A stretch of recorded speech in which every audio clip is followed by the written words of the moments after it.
Hey guys, we have Kevin here with us.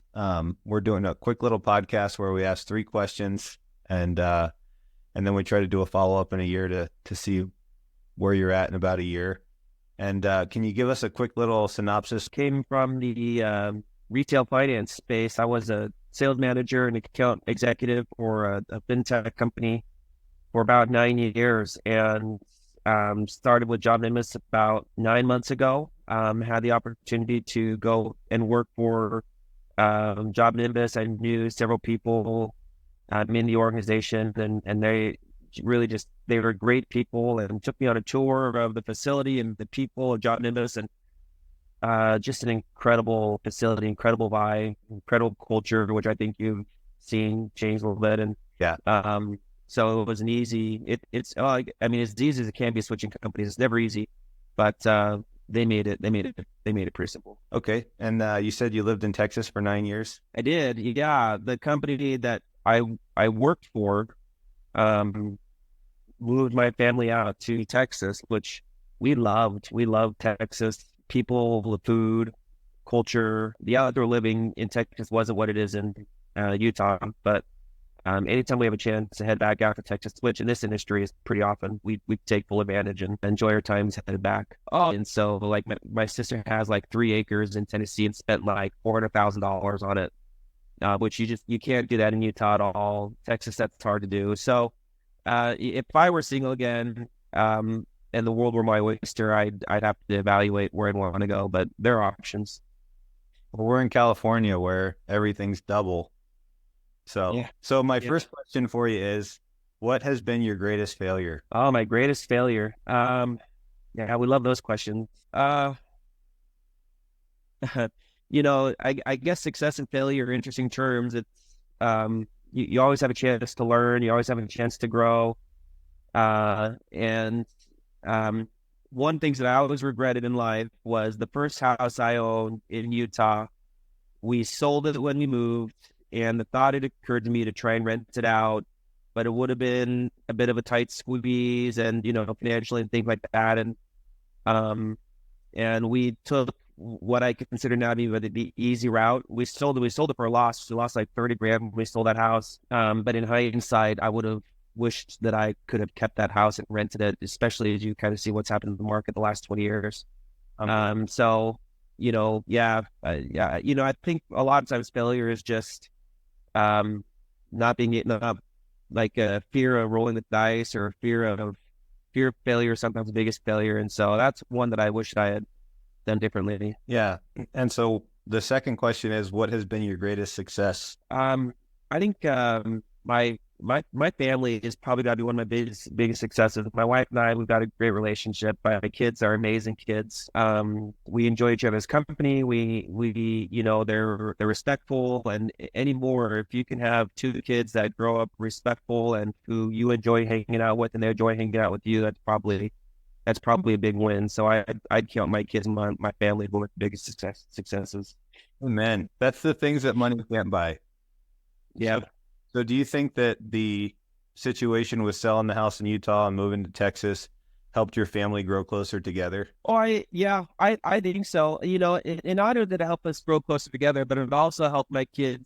We spent a lot of time then teaching our kids, hey, the situation that we're in, there are other people in that situation. In Utah, there aren't as many like transplants. People don't move to Utah often, right? But Texas is one area where people migrated to a lot. And so we saw a lot of people in similar situations as us, where they didn't have family close by, there weren't the support systems close by. And I think it got our kids looking outside of themselves and their situation to see how they could be helpful to people around them. So it brought our family closer together, but it also helped, I think, develop our kids as some of the characteristics they have. And Texas is just great. Like my son still says, yes, sir, no, sir, yes, ma'am, no, ma'am, so. Amen. Yeah, I grew up in a military school where, we got beat if we didn't say yes, sir, yes, ma'am. So That's right. it sounds like your greatest failure, in a sense, really helped attribute to one of your greatest successes. Yeah, I hadn't thought about that, but yeah, you may not be wrong. And that's why I say it's hard to go through life and lean on regrets, right? Because even those regrets and those failures, become learning opportunities and in an opportunity for you to do better next time, right? And so things that I've done wrong in my life or things that I wish I'd done differently, they're still positive experiences.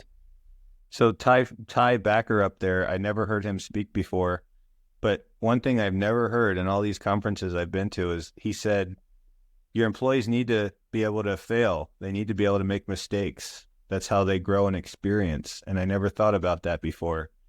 Yeah. And he had mentioned that a lot of the biggest failures that he's had in business have just exponentially multiplied his successes, whether it was being sued or, he had a laundry list of things, but I never had heard that before. But it resonates with me. Those things in life that we have that we fail in really grant us a lot of experience and success in a growth that we would have never experienced if we would have just had a little cushy job or we would have never took that step and moved. So I want to encourage you. Good job. You successfully moved and moved back. That 2 big moves, that's hard for a family to survive. 2 big moves. So good job, Kev. Well, appreciate that. Thank you. My third question is, what is your biggest goal in 2024? We have there's professional goals. We have some personal goals, some financial goals. I would say probably one of our biggest goals is just being ready for the next big opportunity. We own a little bit of property. We've got some properties, and we've been holding back on pulling the trigger on buying something else because interest rates are high, home prices are still high.